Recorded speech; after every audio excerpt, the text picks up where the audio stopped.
Dear listeners, this is the first episode of The Forgotten Episodes. If you just like to listen to the regular show, feel free to skip this episode. If you like to listen to it, well, have fun. Welcome to The Forgotten Episodes, Episode 1, The Cretan War.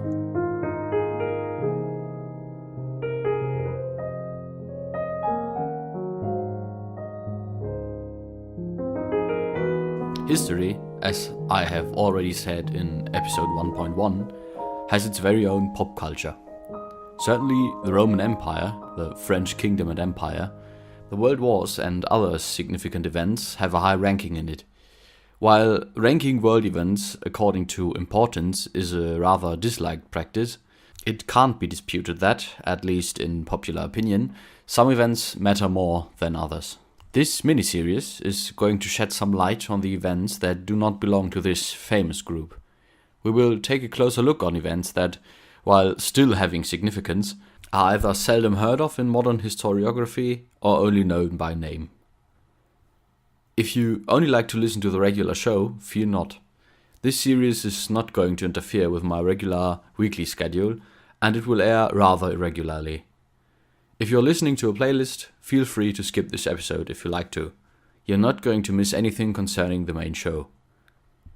My choice of topic for this episode has been very much influenced by my vacation in October. While visiting the amazingly beautiful sunny island of Crete and its very friendly and hospitable inhabitants, I found out a lot about certain events in history.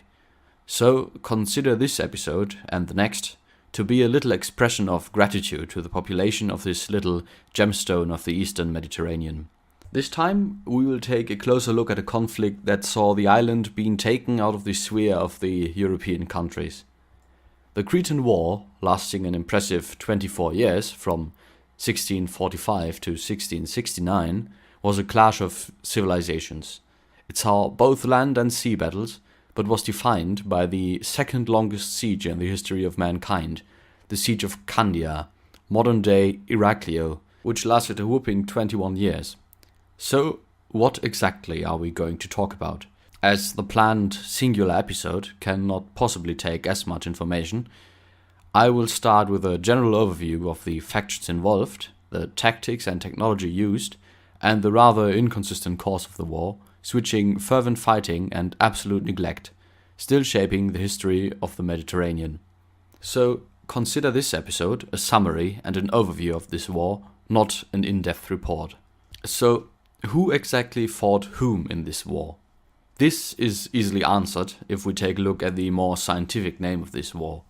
The Fourth Turkish-Venetian War was, well, fought between the most serene Republic of Venice and the Turkish, rather Ottoman, Empire, right?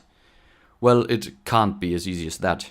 Venice did indeed have support from the Maltese Knights, the Papal States, and even the French Kingdom. But yes, most of the action was fought out and paid for by the Venetians. So let's take a look at the Venetian Republic in this early to mid-17th century. The Serenissima Repubblica Veneta, as it was called in Venetian, an Italian dialect, was in a state of both economic and military turmoil. Although many Venetian ships and sailors had helped winning the Battle of Lepanto in 1571, the island of Cyprus was still lost in this Third Turkish-Venetian War. In addition to the loss of this rather important trade post, spice trade, one of the most lucrative businesses in the late Middle Ages and subsequent centuries, and almost exclusively managed by the Italian city-states, became rivaled. The reason for this was the advancing colonization of the East Indies and India by the Dutch and English. With other European countries having their own sources of spice, as well as the land routes to the Mediterranean coming under the yoke of the Ottoman Empire, which often simply refused to open them for Italian traders, resulted in a steep decline of the Mediterranean spice trade and the loss of an extremely important source of income. Another rather costly circumstance was the strained relationship with the Pope in Rome. Following the arrest of two Venetian priests over petty crimes in 1606, the Pope saw a possibility to finally deal with the rather uncomfortable Venetians, who had opposed him politically time and again, and placed Venice under an interdict. basically forbidding the ceremonious Christian rites under the usual schematics, so no music, no ringing of bells, and so forth. This was completely ignored by the Venetian government, the Signora, yet still they wanted revenge and saw an opportunity in the quickly growing divide in the European Church. The Serenissima did its best to finance anyone who opposed the Pope with its still huge reserves of money, and did indeed have quite the influence on the events that would someday lead to the 30 Years' War. Furthermore, the Venetian military was in a state of disrepair, as the reduced income from trade meant less military spending. So many Venetian ships were rotten. The garrison of most of Crete was rather small and badly armed, and the fortifications of the island were largely neglected, with some possible exceptions, which we will later take a look at. The Ottoman Empire, however, was strong, economically prosperous, and almost undefeated, a powerhouse, which was hardly impressed by its defeat at Lepanto and at the First Siege of Vienna in 1524, which was almost as much a disaster as the second one that would become a part of the Great Turkish War.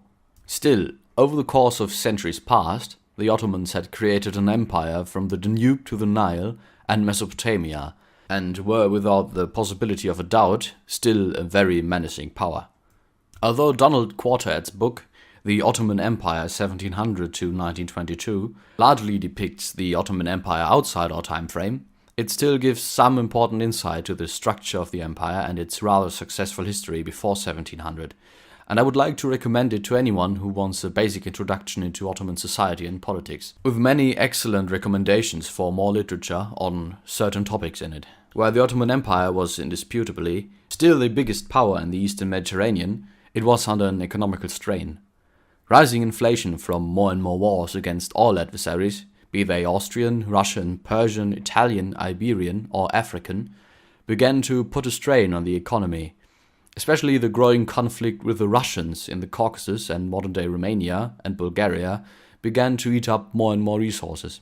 In addition to that worsening exterior situation, the interior situation became more and more unstable. In 1622, a year-long quarrel for power ended with the imprisonment of Sultan Osman II, where he was rather unceremoniously disposed of by strangling. His successor, Murad II, was a weak monarch, manipulated by the Janissaries, the viziers, and his other courtiers, until a failed palace revolt apparently hardened him. He subsequently ruled his empire with an iron fist, executing tens of thousands of his loyal subjects and banishing even more. Although he was a successful leader in war, when he died in 1640, the empire's future was again in the hands of fate, and his successor, Ibrahim, not named Deli the Mad without reason, destabilized the empire further. Legend has it that he had 280 women of his harem drowned because he feared that one of them was unfaithful. While I could not find any serious proof of this accusation, I have read of it multiple times and it characterizes his reign pretty well, be it reality or fiction. Still, the figure of Kara Mustafa Pasha has to be remarked here, as he, as the current Grand Vizier, and if the Mad Sultan was not available, de facto ruler, was a great statesman who mediated many of the little and big conflicts the Ottoman Empire was involved in, successfully limited the influence of the Janissary Corps, cleaned the bureaucracy, and dealt with corrupt state and provincial officials. So, until his death in 1644, of course by execution through the manipulated Mad Sultan, the Ottoman Empire was well on the way to solve its many problems. What was the reason for this war, the casus belli?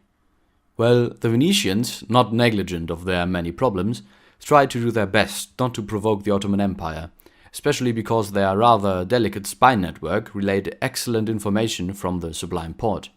The Ottomans, however, were quite in favor of further expanding their empire, as Ibrahim, of course rather unpopular, wanted his name to shine in the glow of another rather important territorial expansion. After several squabbles with the Barbary Coast pirates, Ottoman vassals, which did not become a major war only because the Venetians managed to pay ever larger indemnities, the de facto casus belli came on September 28, 1644. The Order of Knights of the Hospital of St. John of Jerusalem, also known as the Knights of Malta, attacked a convoy transporting pilgrims from Constantinople to Alexandria, many state and religious dignitaries among them. The result was the death of most of those officials and the enslaving of 380 people. The Ottomans, of course, saw this as the perfect opportunity, and because it seemed both reasonable and helped their own goals, they accused the Venetians of being in on it. The following year of negotiations, in which the Venetians offered an almost obscene sum of money and cutting the ties to the Knights of Malta, remained without a real result. On April 30th, 1645, the Ottoman fleet sailed, and, after a lengthy stay in the Peloponnese, arrived on Crete, 23rd of June. The Venetians were aghast upon hearing the news. It was not them who had raided the convoy, but the Knights of Malta. The usual very efficient spy network in Constantinople had indeed been fed wrong information, making the Ottoman action look like a punitive expedition to Malta. So the defenses on Crete were rather unprepared, and the Venetian navy was far from ready to face the aggressors. So, without heavy fighting, Crete was taken. All of Crete? No. Even though the biggest cities, Canea, modern-day Chania, and others, fell in less than 2 months, other fortresses and the population of the island held out bravely.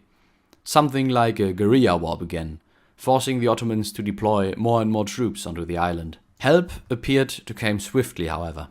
The Pope, ignoring the further division between the Church and Venice for the sake of all Christendom, quickly organized ships from all major Italian states. Central Europe, still locked in the late phase of the 30 Years' War and its hard rivalries, would of course not be of any help. Although the Ottoman fleet was seriously disordered by supporting the land operations and could have been destroyed piece by piece, Niccolò Ludovisi, the Pope's nephew and professional legate and commander of the Allied fleet, missed this glorious opportunity by waiting for his whole fleet to arrive. So the first 3 years of the war saw a rather helpless Christian alliance trying to fight a stronger and stronger Ottoman opponent. Due to the further hesitation of Ludovisi and the Captain General of the Venetian Navy, Giovanni Capello, a 73-year-old veteran of the Battle of Lepanto, the Ottomans were able to further reinforce their troops on the island. So by the beginning of 1684, not only 40% of Crete's population were dead, but the Ottomans finally managed to move toward the bigger prize, the most fortified city on Crete, Candia. Candia itself, however, was not as impressive as modern-day Iraklio is. Nonetheless, its fortifications, that you can still visit today, were exemplary. The harbour fortress of Coules housed more than 40 cannons of different calibers. The bastions around the city were in perfect shape and built after the most modern European standards, and the garrison was more than able to hold the city by itself. Furthermore, the bulk of the buildings was not made of wood, which was quite scarce on the island, but rather from stone. So the years of bombardment hardly ever managed to start a major fire, and the city's wells were able to support the city with water for an almost indefinite amount of time. So, as you can see, Candia was more than a tough nut to crack, and it would take the Ottomans more than 2 decades to finally force it to surrender. Early on in the war, the Venetians' cautious attempt at sea quickly showed that their position was highly vulnerable, as the most common ship type of the war, the galley, could not carry as many provisions and ammunition as a ship of the line or the big East India merchants. As a matter of fact, most European nations had discharged their galleys for a long time, their last real use outside the Mediterranean being the disastrous expedition of the Grand Armada in 1588. However, in the shallow waters of the Mediterranean, they performed quite well, and with less wind blowing, they remained mobile and operational. Furthermore, they were combat platforms, able to carry many soldiers, and battles often worked out like the fleet battles of antiquity with cannons. Sounds stupid, but worked well. This meant naval combat was surprisingly similar to land combat, so trained marines were needed, a branch which the Venetians really mastered. The galley's lack of operating range and independence was a result of the huge amount of space several decks of rowers took, which of course made the ship independent from wind, but required even more food and water. After all, what were the rowers going to eat? So the first real war plan the Venetians and their allies had, blockading both the Dardanelles and the immediate vicinity of Crete, were doomed to fail from the start. Furthermore, in 1684, after the first few battles were surprising, but after all meaningless victories for the Venetians, the Ottoman navy finally stopped only chartering new warships and instead began constructing large amounts of galleys financed by the state to recover from the racking up losses. So, sea blockades, fleet battles, mercenaries, at least on the Christian side, new ships, sounds pretty expensive, right? Who was going to pay for that? The Venetians placed higher and higher taxes on land, as well as opening many offices for sale. Furthermore, the Italian banks were more than willing to give cheap loans to a nation fighting off the infidels. So while the war was financially and economically devastating, it did not ruin the Venetians, and they managed to bear the strain on their wealth with relative ease. The Ottomans, however, were in a different situation. Both the galloping inflation and the demands of the lower nobility and the Sipahi landowners, who promised their service in war and some of their own men in exchange for their state farms, clamored for a quick ending of the war, as both the lesser nobles and the Sipahi wanted to return to their lands. The first major battle of the war, the Battle of Naxos in 1651, was another surprise for the Ottomans. Captain General Mocenigo, commander of the Venetian fleet with its 58 ships, mostly galleys and some galleasses, in fact, bigger galleys, managed to defeat almost twice as many Ottoman ships in a 3-day pitched battle from 9th to 11th June, destroying more than 10 ships and almost taking 1,000 men prisoner. So, while this battle earned Mocenigo many honors, it largely remained without effect, as he failed pursuing the shattered Ottoman fleet, which would even bring reinforcements and supplies to the besiegers of Candia. In 1654, Mocenigo died.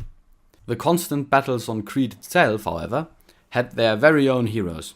Enter Francesco Morosini, Captain General and former General Intendant of the Venetian presence on Crete, had shown great initiative in both the battles on land, where Venetian mercenaries, Cretan volunteers, and many other groups fought the Ottomans and each other bitterly over the countryside, and at sea, where he participated in the Battle of Naxos, and in 1654, after another 3 years of stalemate, was made Captain General of the Venetian fleet. Performing ever more aggressive raids and actions against the startled Ottoman fleet, he managed to perform what no one before him had managed, forcing the Ottoman navy to withdraw and finally being able to blockade the ports of the Dardanelles, basically trapping the Ottoman navy and their supplies for their fighting force. Nonetheless, the Ottoman forces on the island were more than able to sustain themselves, as they had captured more than enough land on the very, very fertile island.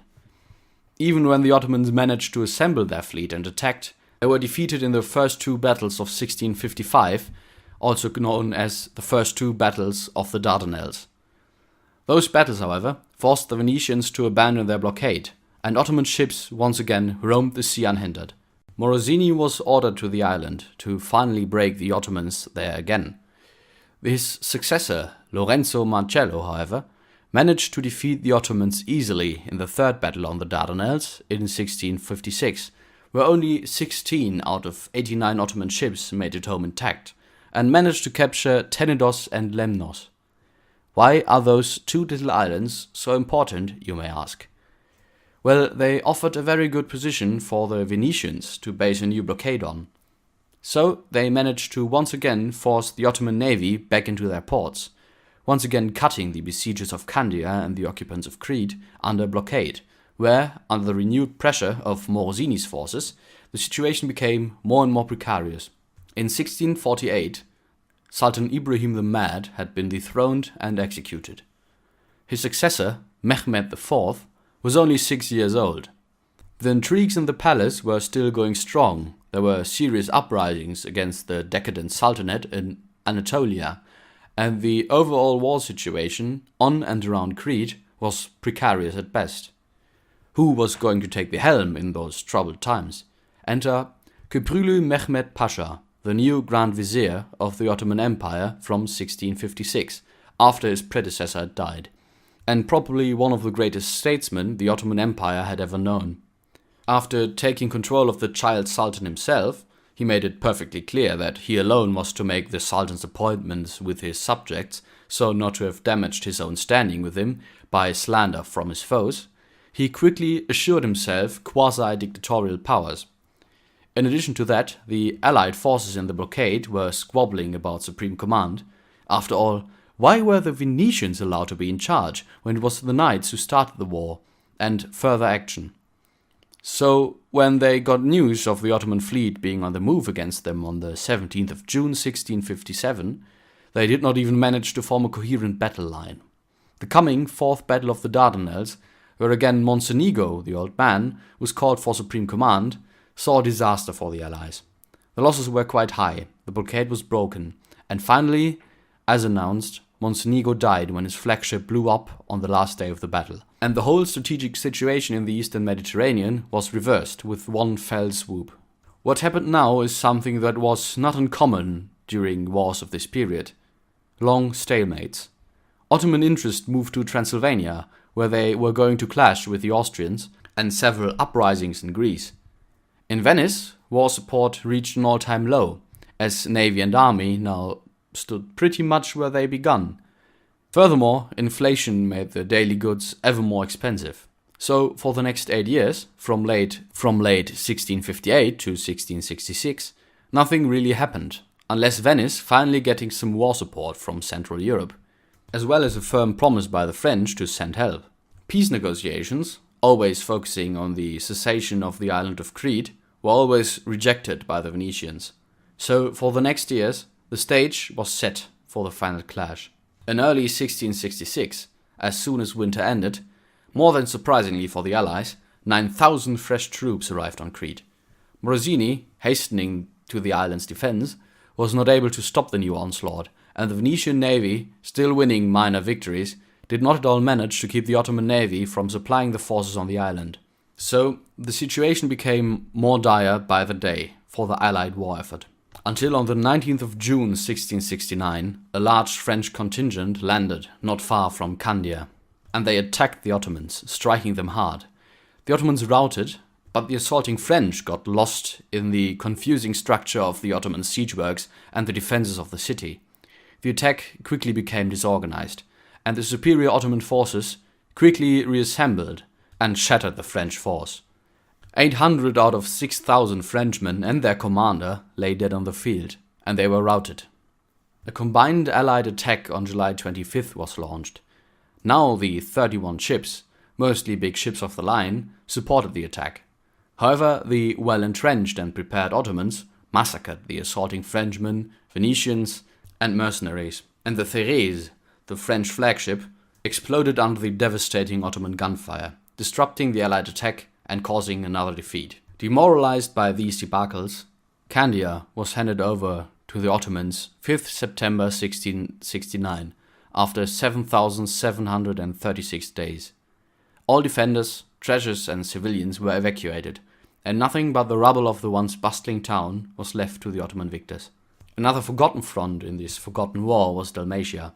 The territory on the coast of the Adriatic Sea had been in Ottoman hands for quite some time, yet they never managed to placate the local populace. So the Ottomans did not only this time have the problem of quite distant front, but the Venetians had the full support of the population. So when the war ended, most of the territory was in Venetian hands, without the Ottomans being able to muster a successful resistance. Morosini, still Captain General on Crete, brokered his own peace and withdrew his army and navy.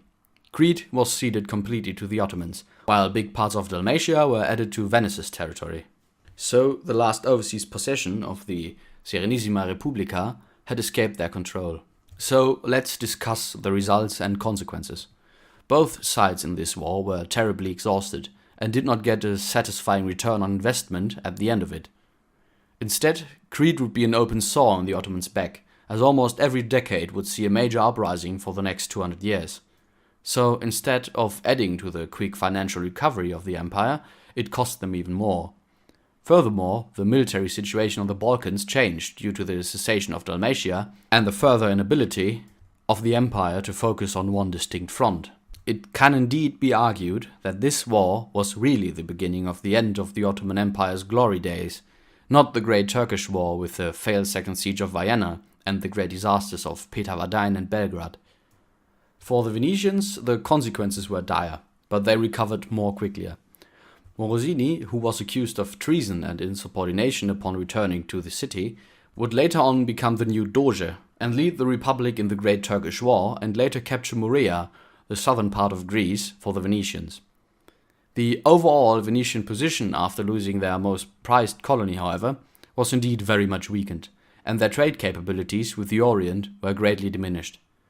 However, many of the Cyclades and other small fortress islands were either ceded or kept by the Venetian navy, so they did not lack naval bases for further wars. In the end, I want to lose a word or two about the terrible situation of the Cretan locals. The Cretan guerrillas did not fight for one side, but rather against both.